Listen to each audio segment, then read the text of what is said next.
मेरा नाम हर्ष पोद्दार है और मैं बीड़ जिला का पुलिस अधीक्षक हूँ।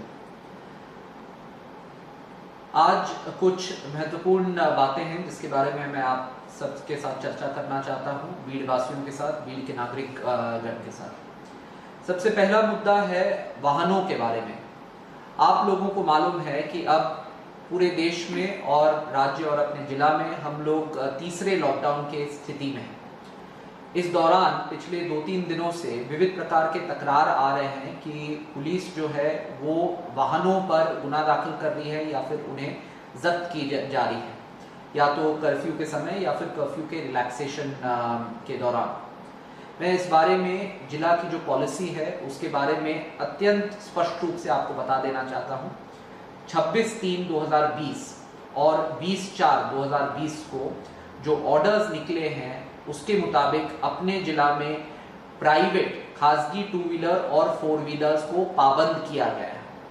सिर्फ इमरजेंसी सर्विसेज के जो वाहन हैं उन्हें परमिट किया गया है, लेकिन इसको छोड़ करके चाहे कर्फ्यू रिलैक्सेशन के समय या फिर कर्फ्यू के दौरान दोनों ही समय प्राइवेट व्हीकल्स अलाउ नहीं किए गए।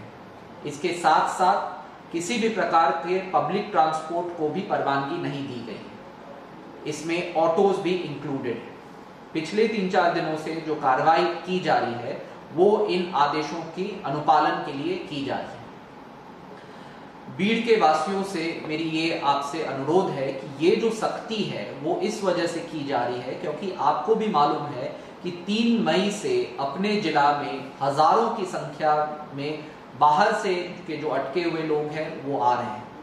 इसमें से कई सारे लोग जो हैं वो ऐसे लोग हैं जो कि रेड जोन्स में से आ रहे हैं।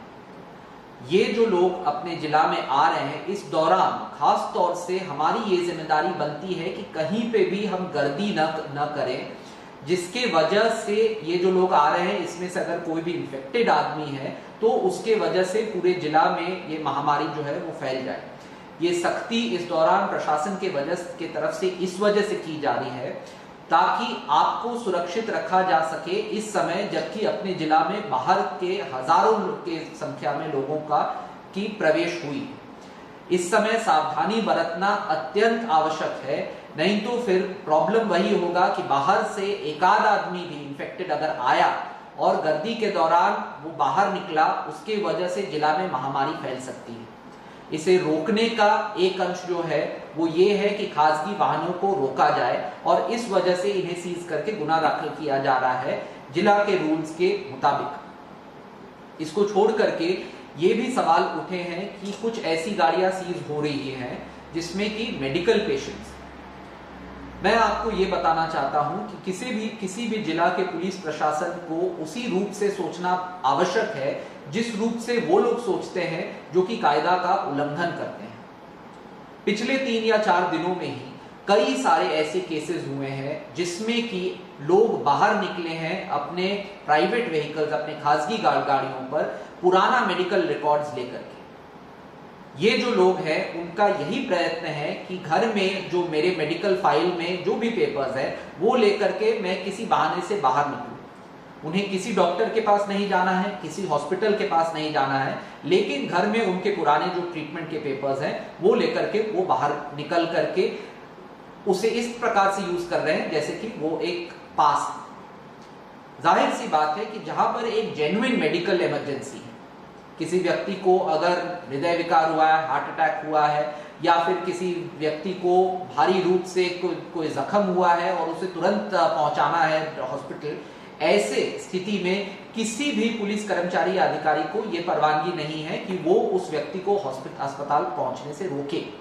लेकिन जो व्यक्ति अपने पुराने मेडिकल रिकॉर्ड्स के पेपर का इस्तेमाल करके उसके आड़ में बाहर निकला हुआ है और फिर उसके बाद पकड़े जाने पर यह बताता है कि ये देखिए ये मेरा 2 साल पुराना मेडिकल रिकॉर्ड है जिसके बिना पर मैं अस्पताल पहुंच रहा हूं, तो ये गलत बात है और इस प्रकार के लोगों पर कठोर कार्रवाई की जाएगी।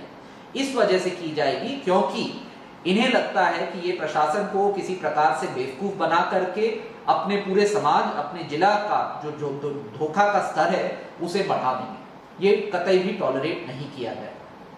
इसके साथ साथ अगर कोई भी डॉक्टर गलत या फिर खोटा या फिर फॉर्ज किया हुआ मेडिकल सर्टिफिकेट किसी को इशू करता है तो उस पर भी कार्रवाई हो सकती है। इसके बारे में डॉक्टर्स खास तौर से ख्याल रखें। इस दौरान आप हमारे हीरोज हैं और हम ये नहीं चाहते हैं कि किसी एक व्यक्ति के वजह से या किसी एक डॉक्टर की वजह से पूरा मेडिकल फ्रेटर्निटी जो है वो बदनाम हो। इसके साथ साथ मैं आपको ये भी बताना चाहता हूं कि जिला में एक अलग प्रावधान किया गया है मेडिकल इमरजेंसी, जो लोग अगर जिला के बाहर जाना चाहते हैं या फिर एक शहर से दूसरे शहर जाना चाहते हैं।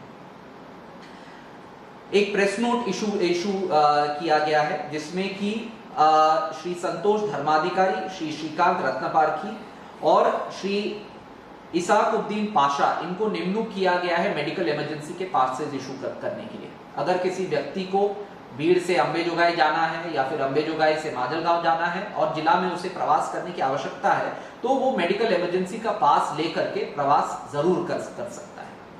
ये हो गया हमारा पहला मुद्दा। दूसरा मुद्दा जो है वो फंसे हुए कामगारों, मजदूरों के बारे में है। आप लोगों को मालूम है कि औरंगाबाद में कुछ दिनों एक हृदय को दहला देने वाली इंसिडेंट हुई है। इस प्रकार की इंसिडेंट हमारे जिला में नहीं होनी चाहिए। इसके लिए जिला प्रशासन ने कई प्रकार के कदम उठाए हैं। सबसे पहला कदम यह है कि जितने सारे पर राज्य के लोग हैं जो कि अपने जिला में फंसे हुए हैं, उनसे मैं विनंती करना चाहता हूं कि आपके सबसे नजदीक की जो पुलिस स्टेशन है वहां जा करके आप अपना नाम, पता, आपका राज्य वगैरह जितने डिटेल्स आवश्यक हैं वहां पर इमीडिएटली प्रोवाइड करवा दें। ये नोंद हो करके राज्य प्रशासन के तरफ से, राज्य शासन के तरफ से ट्रेन्स ऑर्गेनाइज की जा रही है औरंगाबाद से, जो कि इन लोगों को अपने घर तक पहुंचा सके सुखरूप तरीके से, सेफ तरीके से। मेरी आपसे यह दरख्वास्त है कि अगर आप भीड़ में फंसे हुए किसी भी प्रकार के मजदूर या कामगार हैं तो अपने पास के पुलिस स्टेशन जाकर के अपना नाम वगैरह दे दीजिए। इसके साथ साथ अगर आपको खाने पीने का अड़चन आ रहा है तो वो भी पुलिस स्टेशन पे बताइए। हम सरकार के इतर विभागों से बात करवा करके ये आपको आश्वासन देते हैं कि आपको खाने और रहने की, जब तक कि आप ट्रेन पर नहीं चढ़ जाते हैं तब तक की वो सुविधाएं आपको देने की हर प्रयत्न करेंगे। लेकिन आपसे मैं ये भी आह्वान करना चाहता हूं कि किसी भी हालत में पैदल यहां से मत निकलिए, सड़कों पर मत निकलिए, रेलवे स्टेशन पर मत निकलिए। प्रशासन आपके मदद के लिए तत्पर है, लेकिन अगर आप रात के 2 बजे उठ करके कहीं से निकल जाते हैं तो किसी प्रकार का हादसा हो सकता है। आपके जान की हमारी चिंता है। बस 2-3 दिनों की बात है, कुछ ही दिनों की बात है। ट्रेन जो है वो रेडी की जा रही है जो आपके राज्य को आपको ले जाने के लिए। इतना भी इम्पेशेंट मत होइए, जहां इतने दिन रुक सके हैं वहां इतने कुछ और दिन रुक सकते हैं, लेकिन घर पर आपका कोई इंतजार कर रहा है, उसे निराश मत करिए। अगर रास्ते में आपको कुछ हो जाता है तो आपके परिवार का क्या होगा ये सोचिए। पुलिस स्टेशन से कांटेक्ट करिए, उनसे संपर्क करिए, वो आपको मदद करेंगे और जल्द से जल्द जैसे ही ट्रेन रेडी हो जाते हैं आपको अपने घर भेजने के लिए जिला प्रशासन और राज्य शासन जो है वो तत्पर है और आप जरूर घर पहुंचेंगे। इस समय आपको सुरक्षित रखना वो महाराष्ट्र पुलिस का कर्तव्य बनता है और उस कर्तव्य पर हम खरे उतरेंगे। जय हिंद, जय महाराष्ट्र।